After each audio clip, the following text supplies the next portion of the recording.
As far as we know, everybody is equal in front of you. Like any Uzbek is an equal citizen. You don't discriminate based on their political status or economic status, right? I mean, of course, official applicants are considered differently because these are delegations going to the United States.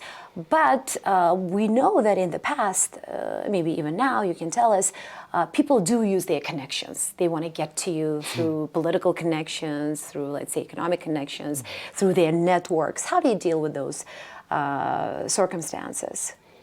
Yes, so like you said, for persons traveling on official diplomatic visas for the government of Uzbekistan, it goes through a different channel, and there's no requirement for an interview, and we process those. Or for exchange programs? For exchange programs, the person still needs to come in for an interview, but we arrange those differently. Separately. And for visitors as well, like official visitors?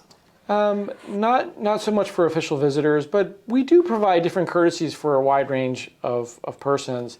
For example, if we know that there is a sports team coming, recently we had the women's national soccer team, right? Or football team, right? So there's a lot of players and supporting staff. It makes sense that we would arrange a special time because there's so many. If they tried to each book an online appointment, they'd be spread around many number of days and just would not be convenient. So it's convenient for us and convenient for them. So we do provide those accommodations. But to your, I think really to the core of your question about people of influence trying to get special treatment, and we all have to follow the U.S. rules and regulations on coming to the visa law, and I think that's why earlier you were saying that some people that were upset that they didn't get the visa because it's not that's we look at them each individually, and we don't see a certain religious class or a political class of, often we don't even know this information. It's not on our visa applications, and it's not something that we inquire about. So we try to approach this as fairly as possible. What if artists or performers, are traveling together? Because, Uzbeks are a growing community in the United States, and they very often invite performers from here, musicians, groups, bands. How are those considered? So if there's just a handful, then they could just make an online appointment. Again, I recognize that it's difficult to make it at this time because there's so much demand. But under more normal circumstances, they could just make an appointment and come.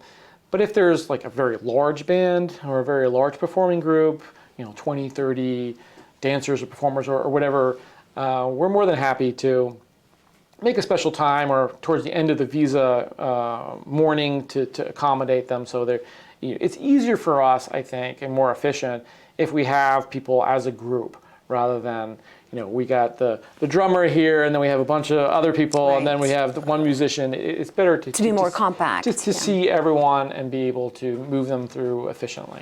And their chances also depend on the reasons, right? Specific reasons. For example, very often we have Uzbek community holding some kind of a cultural event, and they invite them. And they're not going through any official channels. It's just the Uzbek community. They are inviting them, usually private.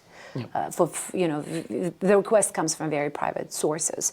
And when do performers get denied? Like, what are some of the reasons that you deny? Some of the reasons that a performer would be denied, there's a multitude of different reasons, but if we don't think they're going to be doing what they're saying, that's probably the primary reason.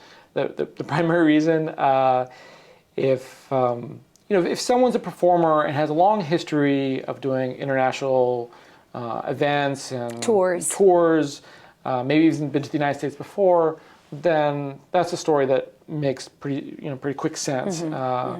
But certainly if there's a whole group of experienced performers and there's someone that we're not quite sure what their value to the group is, we may look at them a little differently. Yeah, so a member of a band can be denied because individually, right, based on his or her background. Well, Uzbekistan, as you know, has a deep and wide record of corruption. You're working in a country where bribery is a way of life still. And over the years, I've heard all kinds of stories, some of them are completely inaccurate, of course, that you can bribe your way into getting an American visa, and that these kind of things happened, and there are networks who help you do that. What is the situation like in your? Yeah. I know you've been here since August of last year. Have you dealt with any kind of corruption cases that involve basically your work? Well, we haven't. There's been no instances of any bribery for a consular officer to make a decision. We know there's lots of visa facilitators, and there's some right outside our embassy, as you can see, and Agents, and they provide different range of services. Some are pretty, innocuous, pretty harmless, where they're just helping someone fill out a visa application. Unfortunately, we're aware that some of these visa facilitators will book the appointments and then they will sell them. I mean, the appointments are free. Our online appointments are free. just like playing the DV lottery. Yeah, and they will book the appointment and then they will sell them and charge, significant amounts of money to someone to use them. And that's not just a problem here in Uzbekistan, but it's a problem in other parts of the world as well. And so we're looking at ways that we can, mitigate that. I mean, the clear solution is that we get to more normal operations where we just have more appointments available, and so no one needs to go to a visa facilitator to have to feel compelled to buy an appointment when they can just do it themselves. Because I think most people wouldn't do that. With growing number of travel agencies, they're also visa facilitators sometimes, right? It can be. Do you have a list of like credible agencies that you work with? That people, for example, I mean, you don't have to provide the list right now, but is it safe? Is it trustworthy enough to work with them? We don't, and I think we'd be hesitant to do that because then management can change, people can change, and we don't want to be directing people to one group others, and just then come to you directly. Then it changes, because so much of what we do, the application is a long process for the non-immigrant visa, but it easily can be done by someone on their own. They don't need a visa facilitator. And I would just, if I may, on the green card lottery, on the diversity visa particularly, I would say, my advice would be really to avoid visa facilitators, because that entry application is free and it's not very hard. It's just your basic biographical information, some questions. It's something that anyone can do on their own. Maybe if you have a family member or a friend help you because it's it's in English. It's in English. I understand that, but there are some requirements on that visa, on the diversity visa application, that you really need to pay attention to and record on the application accurately, or it could result in disqualification. And we have seen this, and there are so many disclaimers on our website saying, please, if it asks you to list all of your biological children under 21, regardless if they're living in your household or another, list all of them. If you don't do that and you win, so you will be disqualified. So I can't emphasize that enough, because it's a little heartbreaking. Someone will fill out their entry usually in October, November. If they find out they win, which would be usually the following May, and then sometime after that, they'll get an interview. And if we find out, for example, at the interview, after then they've paid the visa fees, that they recorded their date of birth incorrectly, then they'll be disqualified. And any money they've paid at the time of the interview, because that's the first time you pay any fees, then you lose. It's not refundable. So it's terrible when on a technicality, but we have to enforce those because those are worldwide standards. So I would just say on that kind of visa facilitator, particularly for diversity visas, is don't use them. It's a free entry. There's no one's going to have more interest in your application than yourself. Definitely. And unfortunately, some of those visa facilitators will also take your application for 1 year and then just recycle it. But maybe during that time period where you submitted it some years ago, now you have a new child, but they submit the old application, and now your visa is no longer accurate because you didn't have your own interests, so it will be disqualified. And but if only you just did it yourself, again, it's free, then you'd be okay.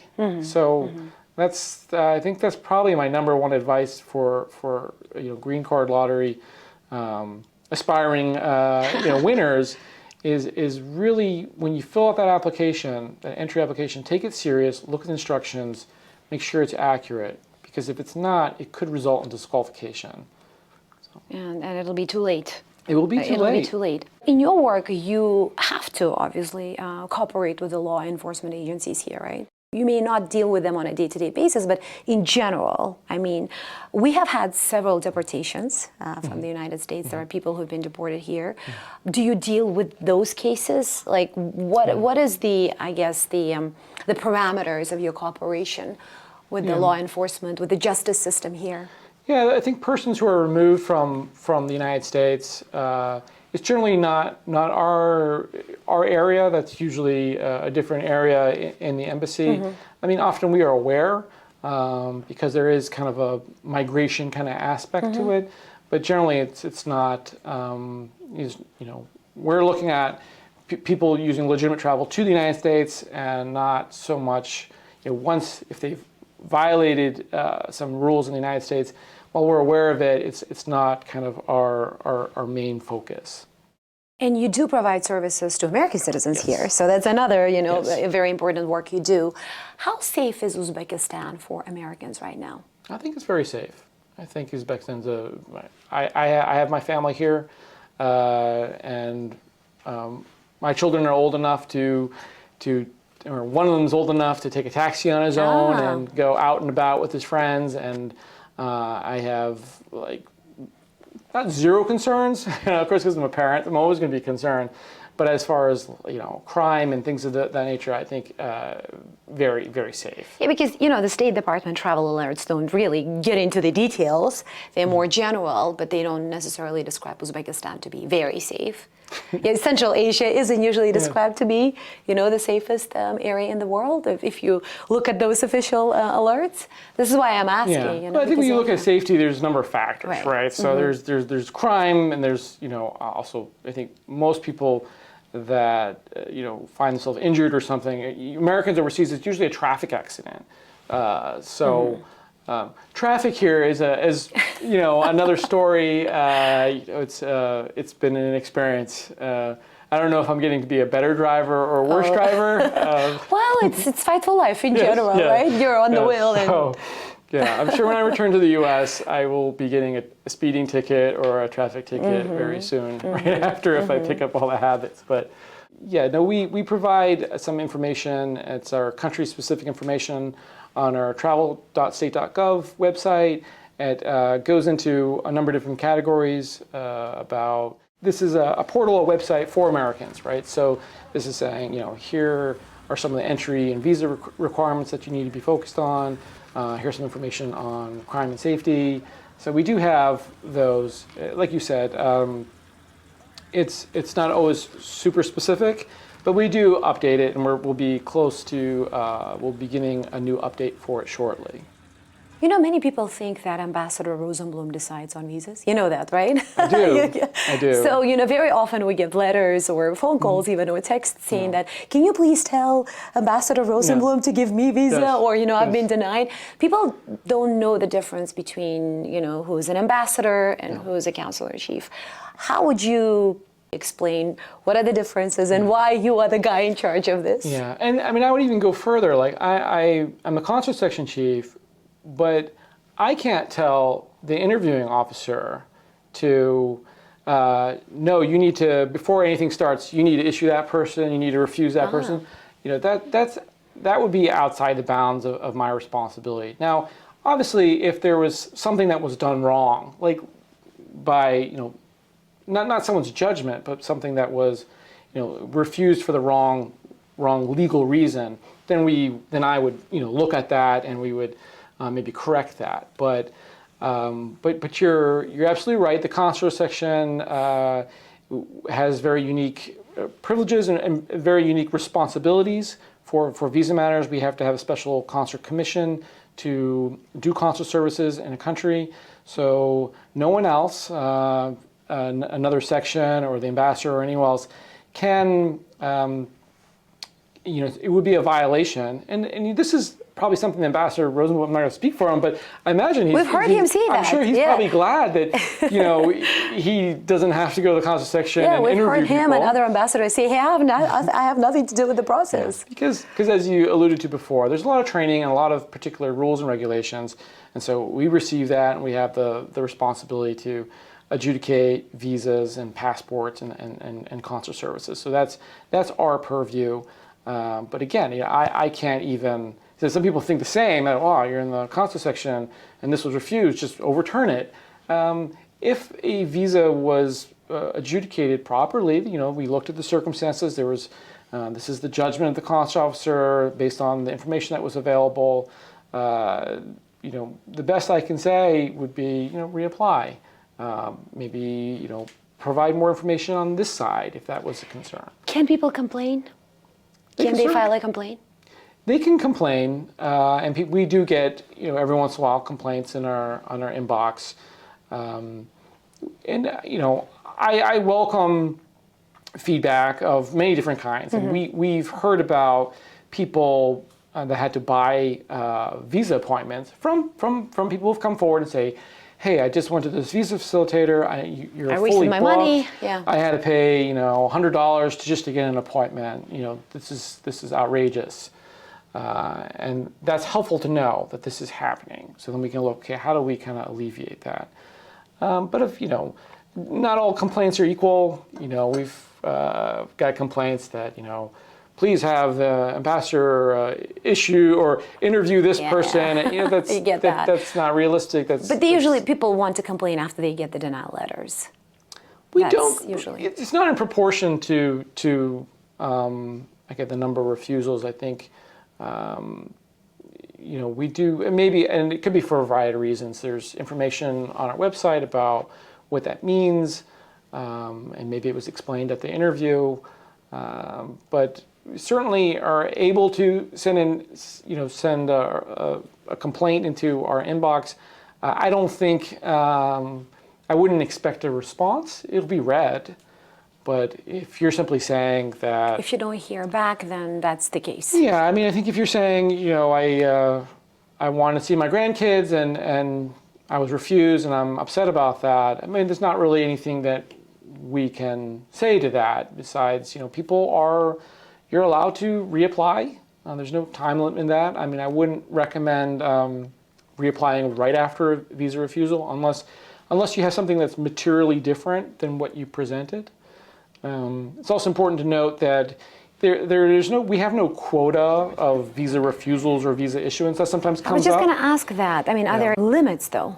No, there's not. No. There's not a number we have to hit. That's why when I say we look at each case on its own, it's accurate. So. And same thing with the DV lottery, like in terms of winners, because we keep on hearing about quotas, right? Well, for the DV winners, the department sets aside 55,000 immigrant visas annually from all over the world. For all over the world, and so a portion of that will be for the qualified countries. So there'll be a set number of winners for Uzbekistan, and as a policy, as a worldwide policy, and this is also on the website, no country can have more than 7% of the total winners, right? So there's that kind of limit, but at 7% of 55,000, it's more than 3,500. So that would be significant. Just another visa tip. People that are coming in for the non-immigrant visa, particularly, shouldn't be kind of like a passive interviewee. You shouldn't. If a consular asks you, what do you do for business or what do you do for work, you shouldn't say entrepreneur or business. You need to explain that. You need to just provide the story exactly, what your role is, because business can mean many different things. You could be the person selling samsas, or you could be running a Chevrolet plant. There's a wide range in there, and we're interested in knowing what exactly does that mean. So, does the fact that somebody is unemployed change the decision?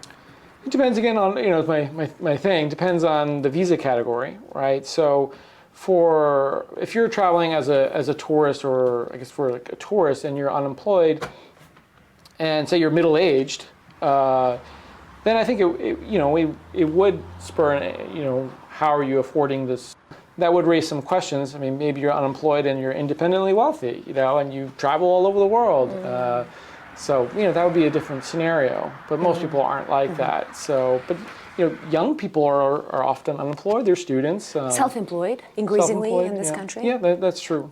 Because, some fear that because I don't officially work somewhere, I have this, I'm just establishing my business or I'm starting a project and I don't have to necessarily, I can't provide that official paperwork, a certificate or verification of something. So even there, it's all individual based?